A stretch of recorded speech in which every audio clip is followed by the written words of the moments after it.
Hey everyone, welcome back to my channel, Addie P's Real Estate Tea, where today I want to delve into some things to do if you're facing foreclosure.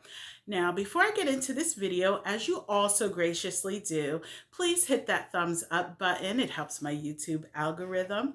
Also, subscribe to the channel, and please hit that bell notification to be notified of future videos on this channel. And you already know, if you're watching your girl from Instagram, drop her a heart, show her some love. All right. Now, there has been plenty of buzz, more so lately than anything, about this big housing bubble that's going to pop eventually. You have some of your big time real estate gurus, and investors more so, not real estate gurus, but more so your big guys like Peter Schiff and other people discussing the potential of, inflation, all these things going on. And of course, real estate is at the top of that. Everybody, saying, oh, the real estate bubble is going to pop. That may happen. Just as things go up, they come down. So we may see that change in real estate. But as things stand, as of today, real estate is doing awesome. It is on fire. As I've been reporting now for quite some time, we are definitely in a high buyer demand situation where buyers are demanding inventory and the inventory is low. It is short. So that's where we're at right now. Real estate's going strong. We're all busy. End of story. Okay. But that is definitely not the case in with some folks, and that's what we're going to discuss today. Now, the FHFA has recently extended their forbearance terms to 15 months. Now, I will put a link for that article from Housing Wire in the description box below. Feel free to read through it, pick out what you need, whatever the case may be. But needless to say, those terms that were 12 months for forbearance has now gone up a couple months to 15 months for forbearance. So a little over a year. If you are finding that you're struggling paying your mortgage and so forth, those terms have gone up. Now, keep in mind, FHFA is only for Fannie Mae, Freddie Mac loans, backed loans. So if you have a FHA, VA loan, that does not apply. However, they're anticipating that HUD and FHA will follow. They have usually in the past with that. Now, the current foreclosure eviction moratorium is now extended to March 31st of this year. It was February 28th, but now it's March 31st of this year. So good things for that. Those who are struggling, those who are going through some tough times can, at least if you have that type of backed mortgage, get some relief. Now, what they did say in the article is that eligibility for this extension for these borrowers who, of course, like I said, fall into those guidelines, that they were on a COVID-19 forbearance plan as of February 28th of 2021. So as long as you're on some kind of forbearance plan, you qualify for that extension. Some COVID-19 extension, forbearance plan, excuse me. And again, just to clarify, that is only at this point for those borrowers who are have a backed loan by Fannie Mae or Freddie Mac. Now, that leaves another set of other folks. Now, they are saying that that forbearance, which in the article they reference that from the Mortgage Bankers Association, they're estimating that folks in forbearance estimated at 2.7 million at this point, that they're in some kind of forbearance. Now, again, this video just lightly touching upon that change, but again, there are some folks who do not fit that bill, that they are now facing potential foreclosure. They may already be in foreclosure proceedings.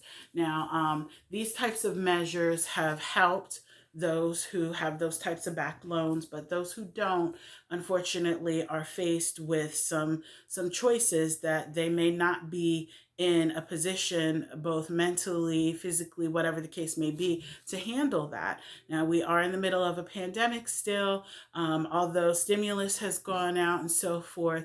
Most people, I mean, $600, what's that really going to do? So that's leaving a lot of homeowners strapped. Do I pay for food to put on the table? Do I keep the lights on, or do I pay this mortgage? Now, just a couple of things. Hopefully, first and foremost, if you do not qualify for this type of forbearance, I highly suggest, and I've mentioned this in other videos, to please, please, please reach out to your lender, whoever you have your mortgage through. They should be the very first person that you contact. If, hey, I've lost my job, I am not going to have any more income coming in for a while, or I'm waiting for unemployment, but unemployment is not enough to cover this mortgage, I'm behind, whatever the case may be.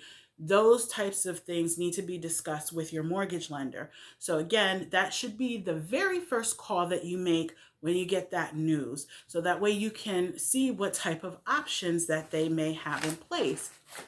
Now, what you want to do is, after you call the mortgage lender, review your options with the mortgage lender, because they may have some kind of lender specific forbearance plan of their own if they are not affiliated with Fannie Mae, Freddie Mac, whatever, a loan that you have through them. If you can, see what you can get. I have heard of some lenders now, more so than anything, being a little bit more flexible and so forth, to try to stave off and avoid what we faced in 2008 with the housing crash and so forth. So they really are trying to work with people. Some options that you may have, that your lender may give to you. One may be what's called a loan modification. And in fact, if you are facing foreclosure, in most cases, most lenders, before you go on and consider any other options, which we'll discuss that briefly in a few here, but they want you to apply usually for a loan modification. And that is to adjust or modify whatever payment you currently have with them. It will, in most cases, affect your credit in a negative way, because you are in turn saying that I can't pay you as we originally agreed. And sometimes, in most cases, once folks have hit that point where they're applying for a loan modification, they've maybe missed some payments and so forth. So it's really not the best thing for your credit, but it'll keep you in your home, or keep you with your property, whatever it may be. So you definitely want to check that out. Now, what the lender may say to you is, like I said, check out that loan modification. We have to go through those steps first. You supply, as the homeowner, all this paperwork to your lender as far as pay stubs, bank statements. Usually they have some kind of expense sheet that they want you to fill out. What are your monthly expenses and so forth, and go through that to advise them, and they'll look through it. Sometimes it can take a couple of months, like 90 days, 3 months, to kind of go through all of that.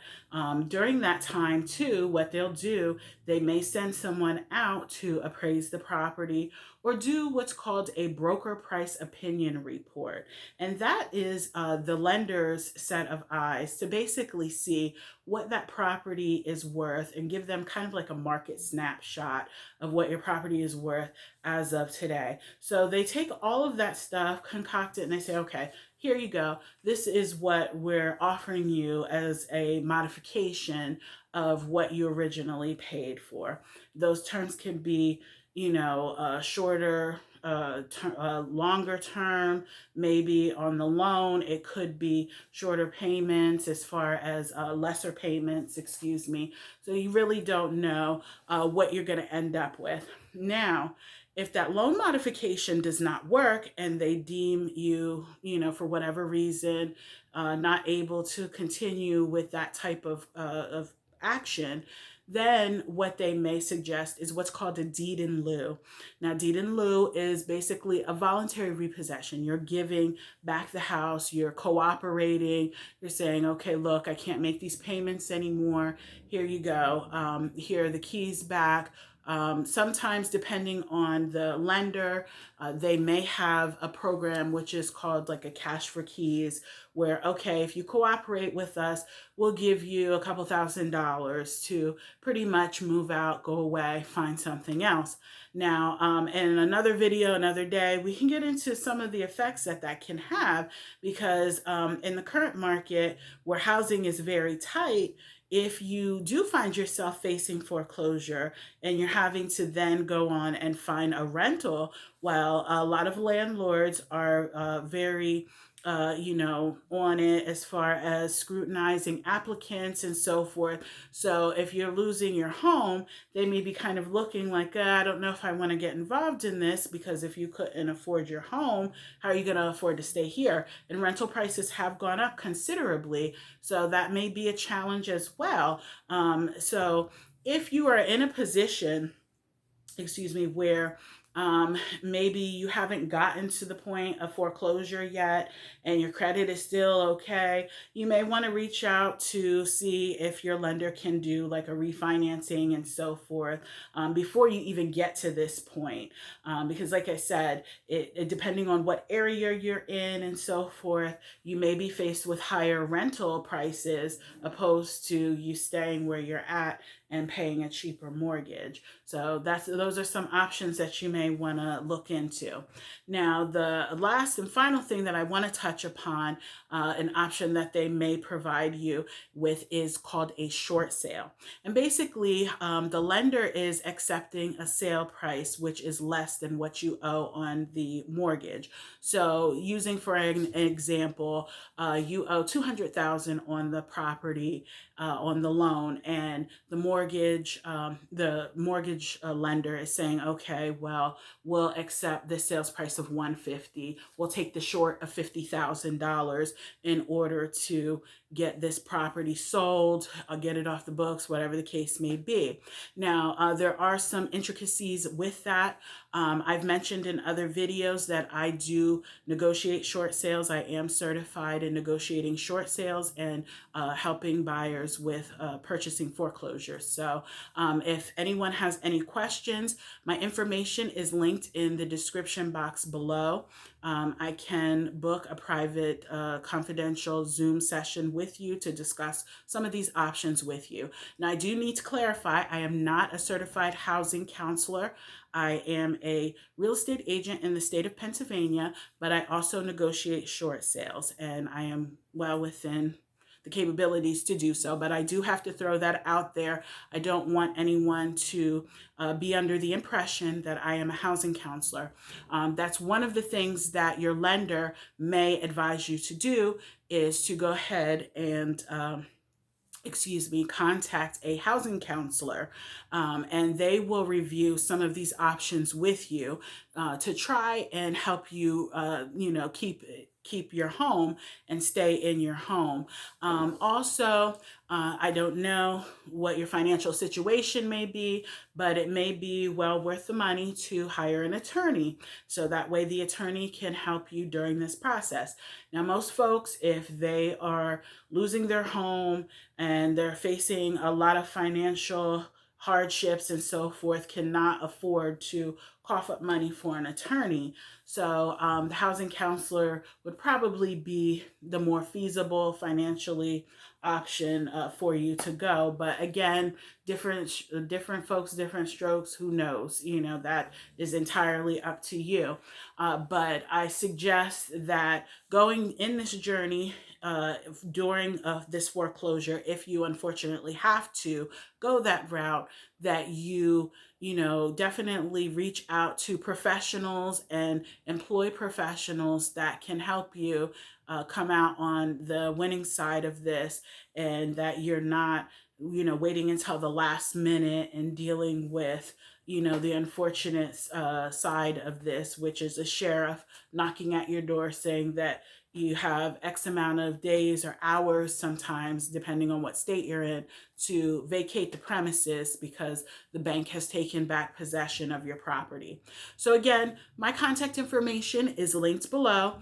Hope you found this information very helpful. Please don't forget to share this information with anyone that you think may be facing foreclosure and may find this video useful. If you yourself finds it very useful, I appreciate the thumbs up. And again, I'm here. Please feel free to link put your comments below. Any other questions you may have, please, I'm here. All right, until next time, guys, have a blessed one. Take care.